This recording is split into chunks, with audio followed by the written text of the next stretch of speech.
नमस्कार, म सावित्री देवी नेउपाने सदाझैँ आज पनि ज्येष्ठ नागरिक सम्बन्धी छोटो प्रस्तुति लिएर तपाईहरुमा आज उपस्थित भएको छु र आजको प्रस्तुति रहेको छ नेपालमा ज्येष्ठ नागरिक सम्बन्धी राष्ट्रिय कानुन, नीति, कार्यक्रम तथा कार्यविधि। साथै प्रस्तुतिका विषयवस्तुहरूको छोटकरीमा बुँदाहरू स्लाइडमा देखाउँदै प्रस्तुत गर्नेछु। जस्तै अगाडिको स्लाइडमा हेरौं। यस प्रस्तुतिकरणमा निम्न विषयवस्तुहरू रहेका छन्। ज्येष्ठ नागरिक वार्ड स्थापना तथा सञ्चालन निर्देशिका 2070, निर्देशिकामा रहेका व्यवस्था, वार्डको स्थापना र सञ्चालन सम्बन्धी व्यवस्था, वार्ड सञ्चालनको लागि गरिएका व्यवस्था, छुट र सुविधा सम्बन्धी व्यवस्था, समितिको काम, कर्तव्य र अधिकार, मन्त्रालयको दायित्व आदि। यसरी नै राष्ट्रिय जनसङ्ख्या नीति 2071, सामाजिक सुरक्षा कार्यक्रम सञ्चालन कार्यविधि 2072, ज्येष्ठ नागरिक परिचय पत्र वितरण निर्देशिका 2074, मुलुकी दयालु ऐन 2074 र सामाजिक सुरक्षा ऐन 2075 र जनस्वास्थ्य सेवा ऐन 2075 आदि। अब यी विषयहरूको क्रमशः छोटकरीमा प्रस्तुत गर्दछु। जेरियाट्रिक वार्ड स्थापना तथा सञ्चालन निर्देशिका 2070 बारे हेरौं। उमेरको कारणले शारीरिक तथा मानसिक स्वास्थ्यमा पर्न सक्ने असरलाई न्यूनीकरण गर्न नेपालका विभिन्न अस्पतालमा जेरियाट्रिक वार्डको स्थापना तथा सञ्चालन गरी ज्येष्ठ नागरिकलाई उपचारात्मक सेवा र सुविधा उपलब्ध गराउने उद्देश्यले नेपाल सरकार स्वास्थ्य तथा जनसङ्ख्या मन्त्रालयबाट स्वीकृत भई जेरियाट्रिक वार्ड स्थापना तथा सञ्चालन निर्देशिका 2070 जारी भएको हो। यसरी नै निर्देशिकामा रहेका व्यवस्थाबारे हेरौं। बिरामीको उमेर 60 वर्ष नागेको हुनुपर्ने, नाम ठेगाना र उमेर खुलेको कागज प्रमाण पेश गर्नुपर्ने, ज्येष्ठ नागरिक प्रतिको उत्तरदायित्वको बारेमा समाज तथा परिवारलाई परामर्श सेवा प्रदान गर्ने। यसरी नै अब वार्डको स्थापना र सञ्चालन सम्बन्धी व्यवस्थालाई हेरौं। नेपालका 7 वटा अस्पतालहरू जस्तै स्लाइडमा देखाए जस्तै देखाएको छ।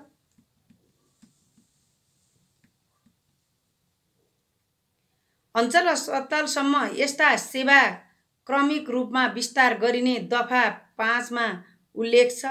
साथै वार्डको स्थापनाको लागि आवश्यक पूर्वाधार र औजार उपकरण उपलब्ध हुनुपर्ने पनि बताएको छ। यसरी नै वार्ड सञ्चालनको लागि यस्ता व्यवस्था गरिएको छ। हेरौं।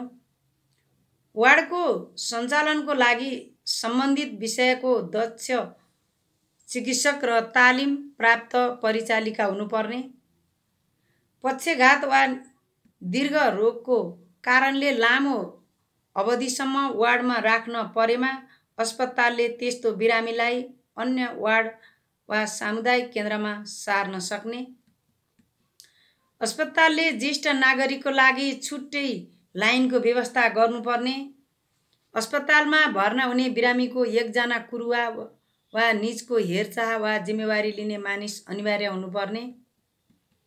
यसरी नै अब हामी छुट र सुविधा सम्बन्धी व्यवस्थाबारे हेरौं। यहाँ निदानात्मक सेवामा 50% शुल्क छुट पाउने र यसरी छुट दिएको रकम मन्त्रालयले सम्बन्धित अस्पताललाई शोध भर्ना गर्ने, प्राइभेट वार्ड वा क्याबिन वा अन्यत्र बसी उपचार गरिने बिरामीलाई यस्तो छुट उपलब्ध नहुने, छुट दिएको सेवा शुल्कको अभिलेख अस्पतालले बिरामीको मेडिकल रेकर्डमा जनाउनु पर्ने। यसरी नै निर्देशिकाको अनुसूची 3 मा उल्लेखित सेवा सुविधा निःशुल्क गर्न अस्पताल बाध्य नहुने कुरा उल्लेख छ। जस बमोजिम जेरियाट्रिक वार्डमा बाध्य नहुने सेवा तथा सुविधाहरू दफा 8 को उपदफा 4 सँग सम्बन्धित कुराहरू जसलाई प्रष्ट पार्न स्लाइडमा देखाएको छ।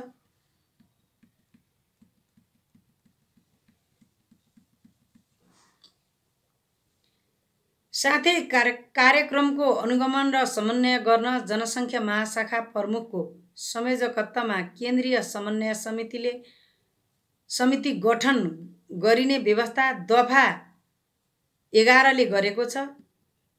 यसरी नै समितिमा आयुर्वेद विभाग, महिला बालबालिका तथा ज्येष्ठ नागरिक मन्त्रालय र 2 वटा गैर सरकारी संस्थाको प्रतिनिधित्व हुने र समितिको सचिवालय जनसङ्ख्या महाशाखामा रहने व्यवस्था रहेको छ। यसरी नै अब समितिको काम, कर्तव्य र अधिकारलाई स्लाइडमा हेरौँ।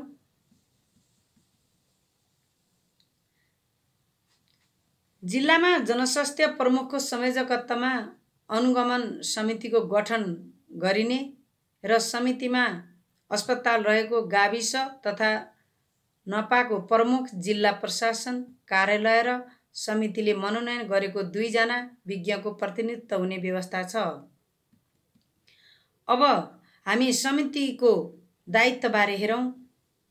समितिले वर्षमा कम्तीमा 2 पटक जेरियाट्रिक वार्डको निरीक्षण गर्नुपर्ने, निरीक्षण गर्दा बिरामीलाई उपलब्ध गराउनु पर्ने सेवा सुविधा उपलब्ध नगराएको पाएमा अस्पतालको निर्देशकलाई तत्काल लिखित निर्देशन दिई सोको जानकारी केन्द्रीय समितिमा पठाउने। यसरी नै अब हामी मन्त्रालयको दायित्वबारे हेरौँ। जेरियाट्रिक वार्ड सञ्चालनको लागि मन्त्रालयको दायित्व यस प्रकार रहेको छ।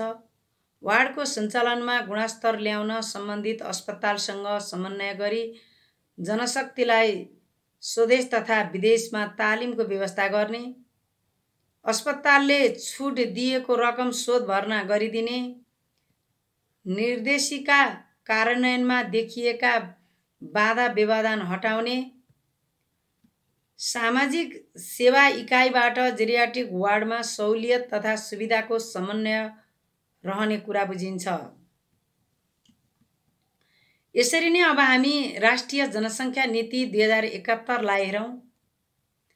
देशको राष्ट्रिय विकासमा जनसङ्ख्याको व्यवस्थापनले महत्त्वपूर्ण भूमिका राख्दछ। उक्त नीतिमा पहिचान गरिएका मुख्य समस्याहरूमध्ये 4.1.8 मा ज्येष्ठ नागरिकहरूको वृद्धि दरको अनुपातमा उनीहरूको स्वास्थ्य हेरचाह लगायत विभिन्न सरोकारका विषयहरूको प्रवर्धनमा अपेक्षित सुधार हुन नसकेको कुरा छ। पहिचान गरिएका समस्या तथा चुनौतीहरूको सम्बोधन गर्नका लागि विभिन्न नीति तथा रणनीतिहरू ल्याइएको पाइन्छ। यसरी नै अब रणनीति 8.1.6 मा ज्येष्ठ नागरिकको अनुभव, सिप र उद्यमशीलता युवा वर्गमा हस्तान्तरण गर्ने संयन्त्रको विकास गरिनेछ। साथै सार्वजनिक निकायहरूमा लामो अवधि कार्य गरी सेवानिवृत्त भएका राष्ट्र सेवकहरूको अनुभव, ज्ञान र सिपको उपयोग गरिनेछ। यसरी नै 8.3.5 मा ज्येष्ठ नागरिकहरूको स्वास्थ्य जीवनको लागि आवश्यक स्वास्थ्य उपचार एवं क्रियाशील जीवनशैली प्रवर्धन गर्दै ज्येष्ठ नागरिक सम्बन्धी विद्यमान कानुनमा भएका प्रावधानहरूलाई पूर्ण रूपमा कार्यान्वयन गरिनेछ। यसरी नै अब 8.5.4 मा ज्येष्ठ नागरिकहरूको अनुभव, क्षमता र सिपलाई समाज विकासमा लगाउने वातावरण सिर्जना गरिनेछ भन्ने उल्लेख छ। र यसरी नै 8.1.10 मा सामाजिक सेवा कार्यक्रम अन्तर्गत अन्य वर्गका सबै ज्येष्ठ नागरिक लगायतका नागरिकलाई निःशुल्क वा आंशिक छुट प्रदान गरिँदै आएको स्वास्थ्य सेवालाई विस्तार गर्दै लगिनेछ। यस नीतिको अपेक्षित उपलब्धिमा 12.4 मा ज्येष्ठ नागरिक लगायतका लक्षित वर्गको सामाजिक न्याय एवं सुरक्षाको प्रत्याभूति भएको हुनेछ भन्ने उल्लेख छ। यसरी नै अब हामी सामाजिक सुरक्षा कार्यक्रम सञ्चालन कार्यविधि 2072 लाई हेरौँ। सर्वसाधारण नागरिकलाई सामाजिक सुरक्षा कार्यक्रम मार्फत सामाजिक संरक्षण प्रदान गर्न, सामाजिक सुरक्षा भत्ता प्रणाली व्यवस्थित गर्न, सामाजिक सुरक्षा भत्ता वितरण कार्यक्रममा प्रभावकारिता ल्याउन तथा नियमन गर्न, स्थानीय स्वायत्त शासन ऐन 2055 अनुसार सामाजिक सुरक्षा कार्यक्रम सञ्चालन कार्यविधि 2072 जारी गरिएको कुरा प्रस्तावनामा उल्लेख छ। कार्यविधि बमोजिम भत्ता पाउन योग्य सबै ज्येष्ठ नागरिकलाई लक्षित समूह भनी दफा 3 क मा परिभाषित गरिएको छ। र यसरी नै हामी ज्येष्ठ नागरिक भन्नाले कर्णाली अञ्चलमा बस्ने र अनुसूची 1 मा उल्लेख भएका दलित नागरिकका हकमा 60 वर्ष उमेर पुरा भएका एवं अन्य नागरिकका हकमा 70 वर्ष उमेर पुरा भएका नेपाली नागरिकलाई जनाउँछ भनी दफा 3 च मा उल्लेख छ।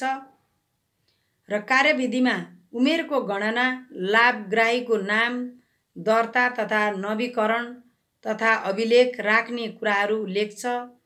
यसका अतिरिक्त सामाजिक सुरक्षा जिल्ला समन्वय समिति, नगर स्तरीय तथा गाउँ स्तरीय सामाजिक सुरक्षा समन्वय समितिको व्यवस्था गरिएको छ, जसले भत्ता प्रदान गर्ने कार्यलाई व्यवस्थित तथा प्रभावकारी बनाउने कार्य गर्दछ। यसरी नै ज्येष्ठ नागरिक परिचय पत्र वितरण निर्देशिका 2074 लाई हेरौँ। ज्येष्ठ नागरिकहरूलाई संरक्षण र सामाजिक सुरक्षा प्रदान गर्न तथा निजहरूमा रहेको ज्ञान, सिप, क्षमता र अनुभवका निजहरूप्रति श्रद्धा, आदर तथा सद्भाव अभिवृद्धि गर्न साथै राज्यद्वारा तोकिएको सेवा एवं सुविधाको उचित व्यवस्थापन गरी नेपालको संविधानको अनुसूची 8 को क्रमशः 16 बमोजिमको कार्य गर्न ज्येष्ठ नागरिक परिचय पत्र वितरण निर्देशिका 2074 जारी गरिएको उल्लेख छ। यसरी नै अब परिचय पत्र वितरणका आधारहरूबारे हेरौँ।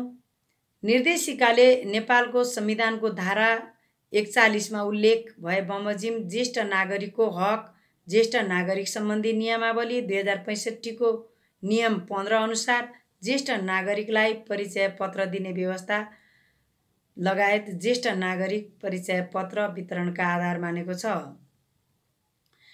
साथै यसका उद्देश्यहरू यस्तो रहेको पाइन्छ, जस्तै ज्येष्ठ नागरिकहरूको पहिचान गर्ने र स्थानीय तहदेखि नै ज्येष्ठ नागरिकहरूको लगत राख्ने, साथै नेपालको संविधान अनुसार प्रदत्त ज्येष्ठ नागरिकहरूको हक अधिकार सुनिश्चित गर्न र ज्येष्ठ नागरिकको वर्गीकरण अनुसार सार्वजनिक सवारी साधन, सार्वजनिक कार्य, स्वास्थ्य सेवा, धार्मिक तथा सार्वजनिक स्थलमा ज्येष्ठ नागरिकलाई आवश्यक सेवा सुविधा र सहयोग सरल रूपमा प्रदान गर्ने।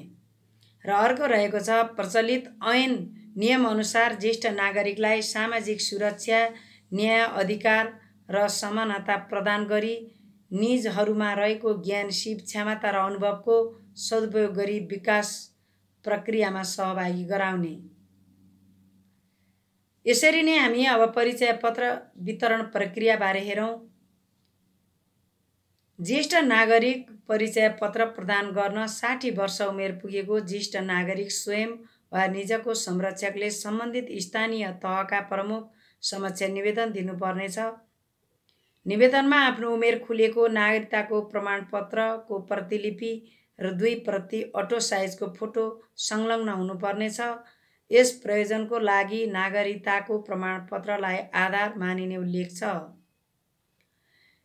यसरी नै अब ज्येष्ठ नागरिक परिचय पत्र प्रदान गर्ने अधिकार स्थानीय तहको कार्यकारी प्रमुख वा निजले तोकेको पदाधिकारी हुनेछ। र अर्को रहेको छ परिचय पत्र प्राप्त ज्येष्ठ नागरिकहरूको लगत तोके बमोजिमको सफ्टवेयरमा कम्प्युटराइज नगरपालिका वा गाउँपालिकाको कार्यालयमा राखी वार्षिक रूपमा प्रदेश र सङ्घको सम्बन्धित मन्त्रालयमा जानकारी गराउनु पर्नेछ।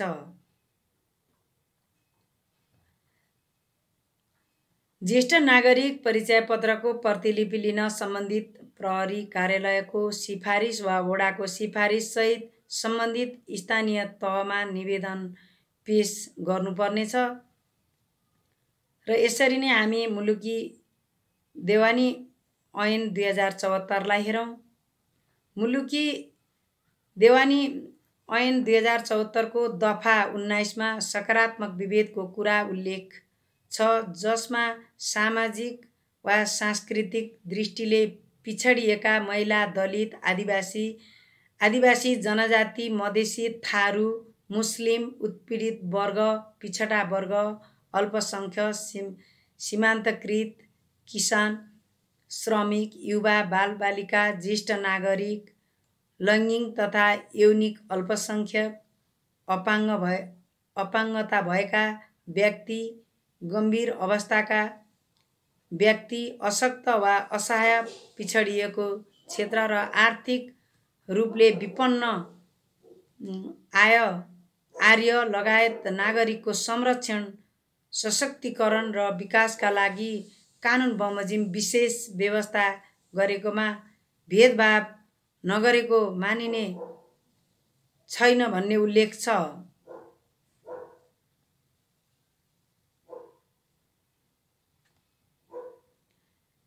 ऐनको यसरी नै अब हामी ऐनको दफा 122 मा छोराछोरीको आमा बाबु प्रति कर्तव्यको बारेमा विभिन्न व्यवस्था रहेको छ।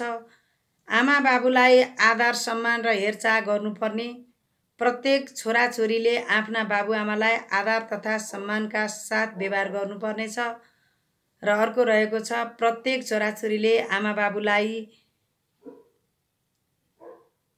सङ्गोलमा बसेको वा कानुन बमोजिम भिन्न भई बसेको जेसुकै भए तापनि आफ्नो आर्थिक तथा सामाजिक हैसियत अनुसार आवश्यक हेरचाह, स्याहार सम्भार, औषधोपचार र रेखदेख गर्नुपर्नेछ भन्ने व्यवस्था उल्लेख छन्। यसरी नै अब हामी सामाजिक सुरक्षा ऐन 2075 लाई हेरौँ। सामाजिक सुरक्षा ऐन 2075 अनुसार परिच्छेद 2 को सामाजिक सुरक्षामा उल्लेख भए बमोजिमको विभिन्न 8 प्रकारका वर्गका व्यक्तिहरूमध्ये ज्येष्ठ नागरिकलाई पनि सामाजिक सुरक्षा भत्ता पाउने अधिकार हुनेछ भन्ने उल्लेख छ। ज्येष्ठ नागरिक